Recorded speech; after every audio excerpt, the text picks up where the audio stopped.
नमस्कार, आदाब और सत श्री अकाल दोस्तों। मेरा नाम है उत्कर्ष मिश्रा और आप सभी का पॉलिटिकल साइंस अड्डा के इस यूट्यूब चैनल पर बहुत ही तहे दिल से स्वागत है दोस्तों। आज हम सभी India and it's other neighbours का थर्ड पार्ट करने वाले हैं। इससे पहले 2 पार्ट बन चुका है, आप लोग प्लेलिस्ट में जाकर चेक कर सकते हो। पहले के अंदर मैंने बांग्लादेश के बारे में बताया है, बांग्लादेश इंडिया रिलेशंस। दूसरे पार्ट के अंदर मैंने इंडिया और नेपाल रिलेशंस के बारे में बताया है। उन वीडियोस को जरूर देखिए क्योंकि वो आप लोगों के लिए इम्पोर्टेंट है और वो उस टॉपिक से एग्जाम में क्वेश्चन भी आते हैं। और ये थर्ड पार्ट है, यहाँ से उतना तो नहीं पूछा जाएगा, लेकिन 2 मार्क्स का श्रीलंका, भूटान या मालदीव का कुछ भी वो लोग पूछ सकते हैं। सबसे बात करते हैं इंडिया और श्रीलंका के रिलेशन के ऊपर। तो India and Sri Lanka ethnic conflict, दरअसल क्या है, मतलब क्या है कि जो इंडिया और श्रीलंका के बीच में जो कन्फ्लिक्ट है वो है एथनिक कन्फ्लिक्ट को लेकर। आप हम सभी को पता है, मैंने बता रखा है श्रीलंका के अंदर जो एथनिक कन्फ्लिक्ट है, जो सिन्हालाज हैं, जो तमिल्स, उनके बीच में किस तरीके से लड़ाई झगड़े होते रहते हैं।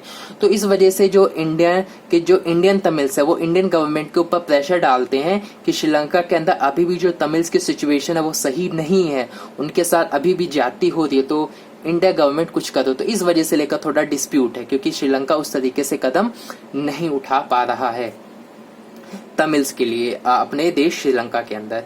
उसके बाद क्या है, after 1987 the Indian follows disengagement. दरअसल क्या हुआ, 1987 के बाद इंडिया ने श्रीलंका की तरफ देखना बंद कर दिया। इंडिया ने श्रीलंका को उतना ध्यान नहीं दिया, मतलब ध्यान दिया लेकिन एक तरीके से बहुत ही कम कर दिया, एकदम ना के बराबर। 100 में से 2%, 3%, 4%, 5%, इतना कह लीजिए, इतना वो ध्यान देता था। तो एक तरीके से पूरी तरीके से इग्नोर किया, जिसकी वजह से उनके रिलेशन हम कह सकते हैं उतने अच्छे नहीं है इंडिया और श्रीलंका के। India signed a free trade agreement with the Sri Lanka. और ऐसी बात नहीं कि ज्यादा से भी अच्छे नहीं, थोड़े बहुत तो हैं, थोड़े बहुत नहीं मतलब काफी हद तक अच्छे हैं। तो India signed a free trade agreement with Sri Lanka. India ने क्या किया, साइन किया एग्रीमेंट श्रीलंका के साथ फ्री ट्रेड का, जिससे दोनों देश एक दूसरे में व्यापार कर सके, ट्रेड कर सकते हैं, जिससे इन दोनों का देश का ही प्रोग्रेस हो। इंडिया हेल्प श्रीलंका इन सुनामी डिजास्टर। इंडिया ने हेल्प किया श्रीलंका को जब वहां पे सुनामी डिजास्टर आया, फाइनेंशियली हेल्प किया, जो तरीके से वो हेल्प कर सकता था इंडिया, उसने वो हेल्प की। मूव करते हैं अपने नेक्स्ट टॉपिक, वो आता है भूटान की तरह। Bhutanese government and India government does not have major conflict. और जो भूटान की जो गवर्नमेंट है और जो इंडिया की गवर्नमेंट है, उनके बीच में मेजर कन्फ्लिक्ट्स नहीं है, उनके बीच में उतनी लड़ाइयां नहीं है। Bhutanese monarch weed out the guerrillas and militants from its reason.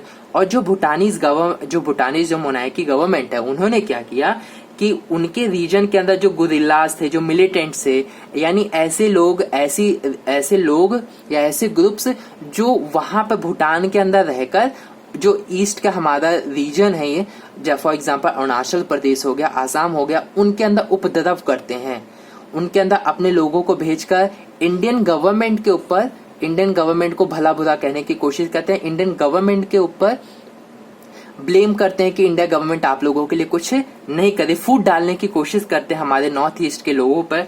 तो उस पे क्या क्या भूटानीज गवर्नमेंट ने एक्शन लिया है, उन्होंने उनको अपने जो गुरिल्लाज और मिलिटेंट्स है अपनी जगह से खदेड़ भगाया, उनको कहा कि भाई आप लोग यहाँ नहीं रह सकते, आप लोगों की यहाँ की कोई जगह नहीं, जिससे भारत बहुत खुश है। India involve big hydro electricity projects in Bhutan. दरअसल क्या, माफ कीजिएगा, कि इंडिया इन्वॉल्व है hydro electric projects in Bhutan में। दरअसल क्या है कि इंडिया और भूटान वर्क कर रहे हैं एक दूसरे के ऊपर कि किस तरीके से वो वाटर का यूज करके वो इलेक्ट्रिसिटी ज्यादा से ज्यादा सप्लाई कर सके, ज्यादा से ज्यादा जनरेट कर सके। तो इससे इन लोगों के रिलेशन हम समझ सकते हैं अच्छे हैं। अगला मूव करते हैं मालदीव्स की तरफ। इन नवंबर 98 में क्या हुआ, when some Tamil mercenaries from Sri Lanka attack the Maldives, request to help stop the invasion. दरअसल क्या हुआ, 1988 के अंदर जो तमिल के मर्शनरीज यानी तमिल के भाड़े के किराए के जो सैनिक थे, वो उन्होंने मालदीव पे अटैक किया। तो ऐसे में जो मालदीव की गवर्नमेंट है, उन्होंने भारत से हेल्प मांगी और तुरंत ही भारत ने मालदीव गवर्नमेंट को हेल्प की थ्रू दी मिलिट्री और थ्रू दी एयरफोर्स, अपने एयर डिफेंस और जो मिलिट्री है उससे हेल्प की मालदीव की। तो इससे हम समझ सकते हैं कि इंडिया और मालदीव के रिलेशन थोड़े अच्छे हुए हैं। India has also contributed towards the islands economic development, tourism and fisheries. और इंडिया ने बहुत ज्यादा कंट्रीब्यूट किया है जो आइलैंड है मालदीव उसको डेवलप करने के लिए, वहां पे इकोनॉमिक डेवलपमेंट हो, टूरिज्म इंक्रीज हो, फिशरीज इंक्रीज हो। तो ऐसे में इंडियन गवर्नमेंट ने मालदीव गवर्नमेंट की बहुत ही ज्यादा हेल्प की है, मालदीव के लोगों की बहुत ज्यादा हेल्प की है ताकि वहां पे चीजें अच्छी सुधर सकें। तो ये कुछ है यहाँ पे। इस टॉपिक से उतना तो नहीं पूछा जाता, लेकिन ये बात नहीं कि पूछा ही नहीं जाएगा, 2 मार्क्स का पूछा जाता है। कहेगा कि पॉजिटिव पूछे कि मालदीव्स और इंडिया गवर्नमेंट के बीच में 2 अच्छी चीजें बताओ, भूटान के बारे में, श्रीलंका के बारे में अच्छी चीजें बताओ, तो आप लोग तैयार रहिएगा और अच्छे से पढ़ लीजिएगा। बात करते हैं कंक्लूजन, यानी इंडिया एंड इट्स नेबर का जो टॉपिक है, इसके हम कंक्लूजन पे निकले हैं कि क्या सीखने को मिलता है हमें या क्या हमें समझ में आता है। दरअसल अगर हम देखें इन सारी चीजों को मिक्स करें तो पता चलता है small countries are bound to be suspicious of India, की जितने भी छोटी कंट्रीज हैं वो इंडिया को सस्पिशियस नजर से देखते हैं, उनको शक है कि भाई इंडिया कुछ ना गड़बड़ जरूर करेगा। On the other hand India feels it is exploited bye it's neighbour. और दूसरी तरफ हम देखें, इंडिया से पूछे उसका हाल, तो इंडिया ये कहता है कि भाई हम तो एक्सप्लॉइटेड हो रहे हैं, छोटी कंट्रीज हमें एक्सप्लॉइट कर रही हैं इसी बहाने।